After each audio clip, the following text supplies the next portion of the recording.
लाडक्या बहिणीसाठी आली मोठी खुशखबर।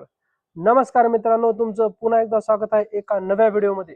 आजच्या व्हिडिओमध्ये आपण पाहणार आहोत लाडक्या बहिणीसाठी वाट पाहत असलेल्या 25व्या हप्त्याची म्हणजे जुलैच्या हप्त्याची या ठिकाणी प्रतीक्षा संपलेली आहे मित्रांनो। आजच या ठिकाणी जी आर आलेला आहे। 24 ऑगस्ट 2026 रोजी हा जी.आर निर्गमित करण्यात आलेला आहे। चला तर बघूया या जी.आर मध्ये काय दिले ते आणि कोणत्या हप्त्याची या ठिकाणी पैसे जमा होणार आहेत आणि किती जमा होणार आहेत। व्हिडिओ शेवटपर्यंत पहा, अतिशय महत्त्वाचा असा व्हिडिओ होणार आहे। आपल्या चॅनलवर जर कोण नवीन आले असेल तर चॅनलला जरूर सबस्क्राईब करून ठेवा। अतिशय महत्त्वाची माहिती तुम्हाला या चॅनलवर पाहायला मिळत असते। चला तर मग व्हिडिओला सुरुवात करूया। या ठिकाणी बघू शकता मित्रांनो, मुख्यमंत्री लाडकी बहीण योजनेसाठी सन 2026-27 या आर्थिक वर्षामध्ये निधी वितरण करण्याबाबत लेखाशीर्ष या ठिकाणी बघू शकता सामाजिक न्याय विशेष सहाय्य विभाग या विभागाने या ठिकाणी हा जी.आर काढण्यात आलेला आहे। आणि दिनांक बघू शकता आजचीच म्हणजे 24/8/2026 या रोजी हा जी.आर या ठिकाणी काढण्यात आलेला आहे। या ठिकाणी बघूया आपण या जी.आर मध्ये काय देण्यात आलेलं आहे। खाली या जी.आर मध्ये या ठिकाणी बघू शकता मित्रांनो, लेखाशीर्ष माहे जुलै 2026 म्हणजेच माहे जुलै 2026 या महिन्याचे या ठिकाणी लाडक्या बहिणी करता या जी.आरच्या माध्यमातून हप्ता या ठिकाणी 25वा जमा होणार आहे। पुढे काय दिले बघूया। या महिन्याचा आर्थिक लाभ अनुसूचित जाती घटका अंतर्गत पात्र लाभार्थी महिलांना, या ठिकाणी हा शब्द अत्यंत महत्त्वाचा आहे मित्रांनो। पात्र लाभार्थी जे काही महिला आहेत त्यांच्याच खात्यावर या हप्त्याचे पैसे जमा होणार आहेत। अदा करण्याच्या अनुषंगाने वाचा क्रमांक 3 येथील शासन निर्णय अधिक्रमित करण्यात येत असून 344.74 कोटी या ठिकाणी 344.74 कोटी रुपये इतका निधी या ठिकाणी प्रशासकीय विभाग प्रमुख म्हणून सचिव महिला व बाल विकास विभाग यांना अर्थसंकल्पीय निधी वितरण प्रणालीवर वितरित करण्यास शासन मान्यता प्रदान करण्यात येत आहे।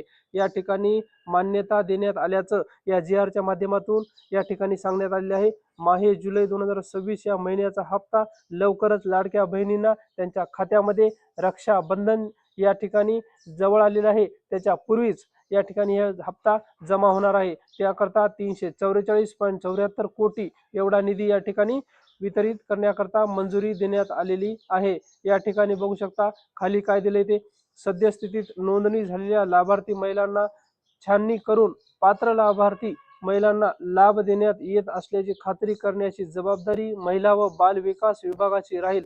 तसेच विभागाने अनुसूचित जातीच्या व नवबौद्ध प्रवर्गातील महिला लाभार्थीची संख्या उपलब्ध करून देण्यात यावी। त्याचबरोबर या ठिकाणी सांगण्यात आलेलं आहे की या ठिकाणी सद्यस्थितीत जे काही पात्र महिला लाभार्थी आहेत त्यांची छाननी करून त्यांच्या खात्यावर हा लाभ या ठिकाणी देण्यात येण्याची जबाबदारी या ठिकाणी कोणाची आहे तर महिला व बाल विकास विभाग यांची या ठिकाणी जबाबदारी आहे। म्हणजे पात्र जे काही महिला असतील त्यांच्याच खात्यावर हे पैसे जुलैचा या ठिकाणी हप्ता जमा होणार आहे। मित्रांनो, ही जुलै महिन्याची जे काही प्रतीक्षा बरेच दिवसापासून होती ती आता आपली संपणार आहे। आणि हा जी.आर निघाल्याच्या नंतर आपण आता मागच्या जी.आर पाहत असतो की जिला जी.आर निघाल्याच्या नंतर 2 ते 3 दिवसामध्ये या ठिकाणी वितरण होत असते, बरोबर आहे। तर 24 ऑगस्ट 2026 ला हा जी.आर निघाला आहे म्हणजेच 2 ते 3 दिवसामध्ये या जी.आरचं वितरण लाडक्या बहिणीच्या खात्यावर या ठिकाणी 1500 रुपये जमा होणार आहेत। म्हणजेच रक्षाबंधन एक 2 ते 4 दिवसावर आलेलं आहे, म्हणजेच रक्षाबंधनची ही एक भेट म्हणावी लागेल आणि रक्षाबंधनच्या पूर्वी 1500 रुपये लाडक्या बहिणीच्या खात्यावर जमा होतील। मित्रांनो, हा होता अतिशय महत्त्वाची बातमी, लाडक्या बहिणीकरता मोठी खुशखबर होती। या ठिकाणी 25 जुलै ह्या महिन्याचा हप्ता या ठिकाणी वितरणाची। अशाच महत्त्वपूर्ण माहितीसाठी आपल्या चॅनलवर जर नवीन आले असाल तर चॅनलला जरूर सबस्क्राईब करून ठेवा। अतिशय महत्त्वाची माहिती सर्वात अगोदर आपल्या चॅनलवर तुम्हाला पाहायला मिळते। चला तर मग भेटूया अशाच महत्त्वपूर्ण माहितीसह पुन्हा एकदा। तोपर्यंत जय हिंद, जय महाराष्ट्र।